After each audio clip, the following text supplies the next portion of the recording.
He went off to the big light, and there was a voice there. And the voice said, well, what have you done with it? And he saw his life and felt his life, not only from his perspective, but from the perspective of everyone he'd encountered. Mhm. Very powerful experience, as you might Yeah. imagine.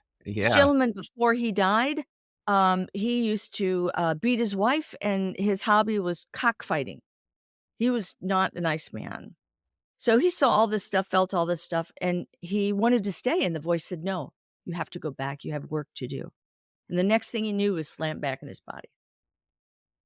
And so he said to the surgeon, what do I do? I don't know what to do. And he said, well, I know this weird lady. That would be me. And you can go talk to her. She does stuff like this. And so he came to see me.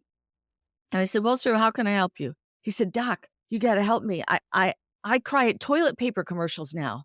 All I want to do is hug my wife and kids, and they look at me like I have two heads, and I Yeah. don't want to hang out with my friends anymore. And you got to put me back.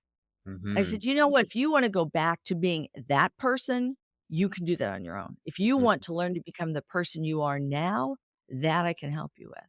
So he decided Mhm. to do it.